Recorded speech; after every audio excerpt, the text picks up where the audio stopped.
যদি আল্লাহ আমাকে parliament member নির্বাচিত করে তাহলে সরকার প্রণীত যে সকল উন্নয়ন কাজ বিভিন্ন বিভাগ মাধ্যমে করা হবে, আইন শৃঙ্খলা নিয়ন্ত্রণের জন্য যে সকল সংস্থা কাজ করবে তাদেরকে সহযোগিতা করা, তাদের কাজ ত্বরান্বিত করার জন্য আমার পক্ষ থেকে জনগণকে নিয়ে সহযোগিতা দান করা। আমার লক্ষ্য এবং উদ্দেশ্য হবে এই এলাকার যারা জ্ঞানী গুণীজন সম্মানিত ব্যক্তিবর্গ রয়েছেন তাদেরকে নিয়ে আমি বিভিন্ন পর্যায়ের কমিটি গঠন করে এই এলাকার মানুষের চাহিদা কী, সমস্যা কী এবং তা প্রতিকারের জন্য বিজ্ঞজন কী ভাবেন তাদের মতামত নিয়ে আমি আমার দায়িত্ব কর্তব্য পালন করার চেষ্টা করব ইনশাআল্লাহ। সোনারগাঁ ঐতিহাসিকভাবে একটি ঐতিহ্যবাহী এই এলাকা, শিল্প সমৃদ্ধ এই এলাকা, এছাড়াও এর ঐতিহ্য রয়েছে।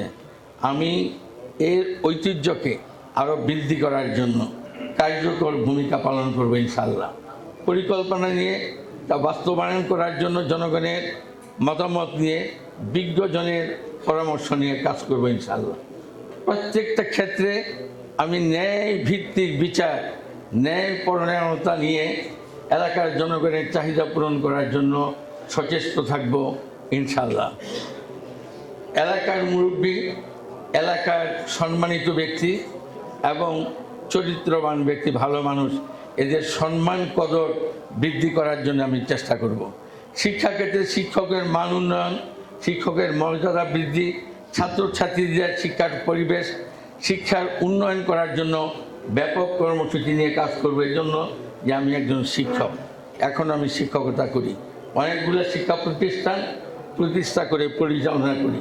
মানুষের সবচেয়ে বড় সম্পদ হচ্ছে তার সন্তান।